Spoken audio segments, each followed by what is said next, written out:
Hi everyone! In this video about buggy assembling, I will install the first version of the engine with transmission, which initially I wanted to put. In the previous part, I've managed to make many things. I've established a chair, a wheel, and a reducer with drives. By the way, thanks everyone for the comments with an advice about what to wind a wheel with. It was very useful to read them. So I'm going to put on an apron and get to work. I removed buggy in the other part of the workshop to clear space under the winch.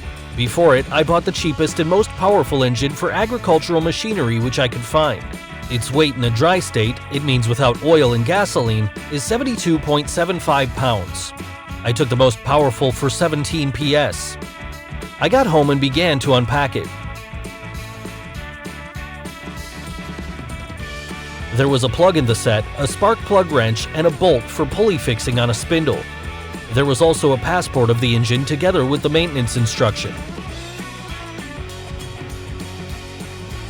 By means of the winch, I pulled it out from a box. I bought the engine wittingly without a starter. I didn't want to buy the accumulator and would pull the starter this way.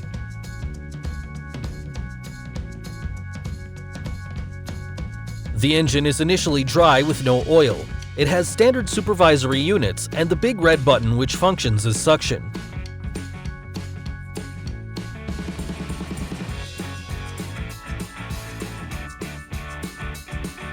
To the engine I bought a back-geared automatic centrifugal clutch.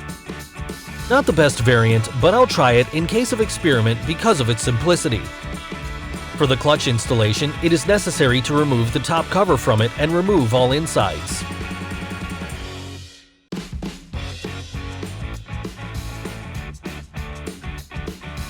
During the installation, I found out that the gasket is less than diameter of the shaft on 5mm, which in its turn is 35mm. It has to be changed, but I haven't found him in his store, only by order, and I had to look SMTH for replacement.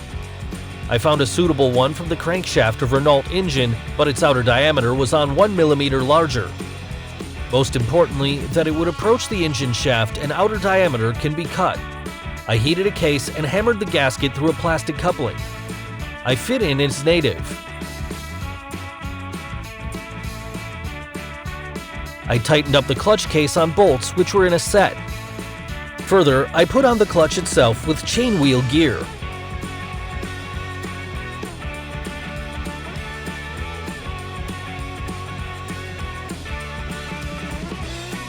I checked the motion and closed with a cover.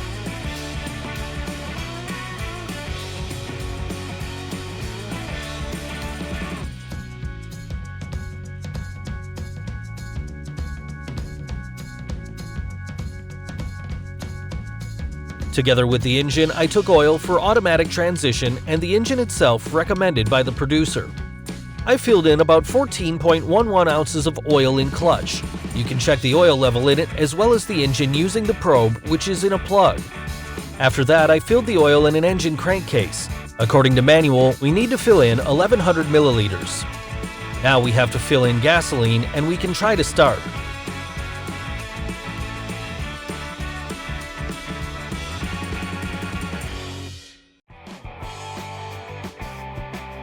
It started not from the first try.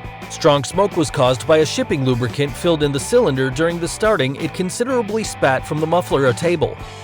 I raised it over the table to listen whether a sound of the engine was clear. It seemed to work purely. To find out the engine dimensions, I compared it with its younger brother, which power on board is 6.5 PS. The strong brother with 17 PS was intended for its replacement for mini tractor. But because of popularity and availability of these engines, I decided to try and install it on buggy at first.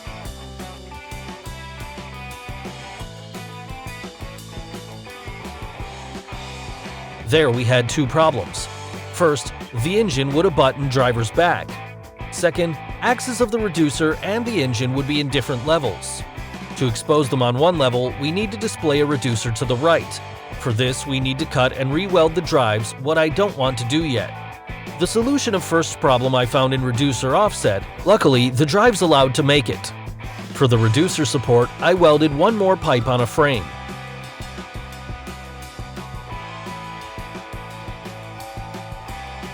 I also made one more support for the engine. The engine was removed a little farther from a back, and we can make a motor shield. The muffler that protruded would be taken off, and the new bend which would look back would be made in. There's only left to combine the levels of the leading and driven gears. For this purpose, I'd extend the reducer's axis, and to unload it, I'd use the case bearing. For the axis, I'd need slots from the driven sprocket. I cut them off width of a collet on a lathe.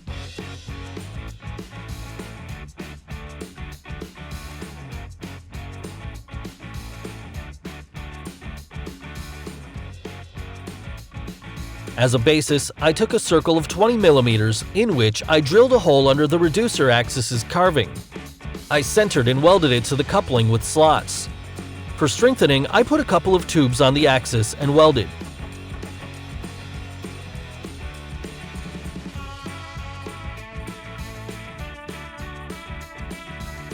I got an extended axis on which there will be the driven sprocket. I welded a corner to the frame for the bearing fastening.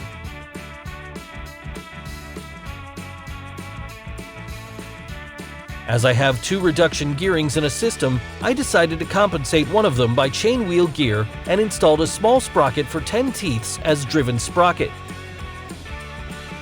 I reamed it under the extended axis on 20 mm.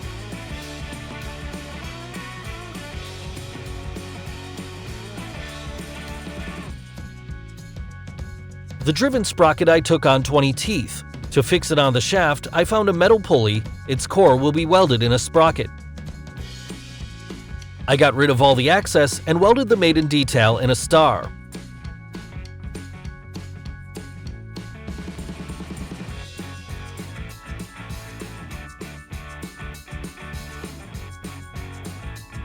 The fastening of the engine I made from corners, they've hit a frame quite well.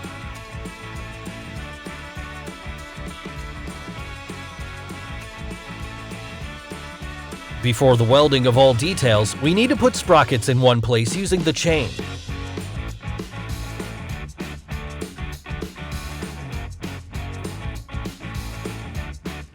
Now we can weld the driven sprocket to the axis. A chain from the motorcycle was too long, and I shortened it twice by cutting off one link.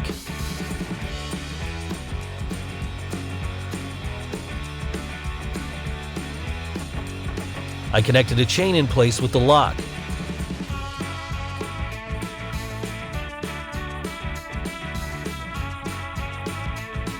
For sprocket fixing on a shaft, I ground out the bushing. I strengthened bearings bracket by a strut from a profile pipe, and also checked all system in assembly.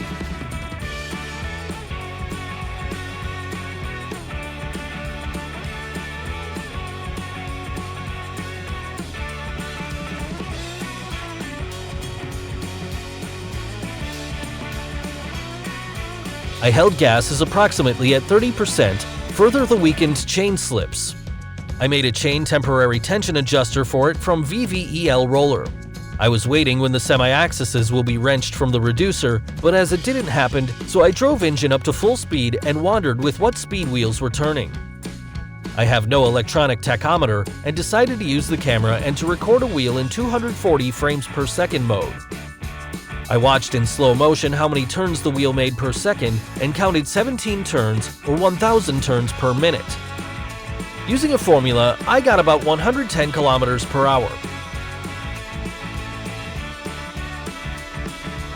It is too much as the buggy will move across the rough country and the draft is more important than the speed.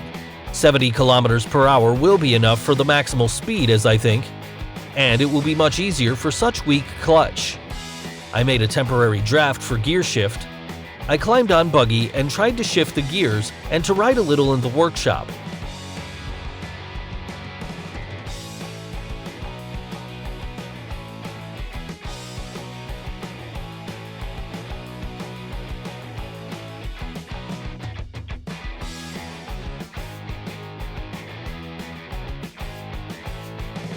I drove buggy out into the attached room to which I connected a workshop and tried to drive there. But after the tests in a workshop, the clutch has already heated up, and in the garage it began to smoke at first starting. It was expected as it wasn't adapted to a constant grub. It is suited for starting once and working within an hour, as for example in the motor block. I think if to make gear ratios 1:6, then the clutch will be enough for several rides, but as for now, such variant isn't suitable for such type of buggy. I can't say anything about the engine yet as it pulls, and there's no hint that it has difficulties to push such weight. In the following video about buggy construction, I will try a more serious mechanical transmission with 5 gears and a clutch.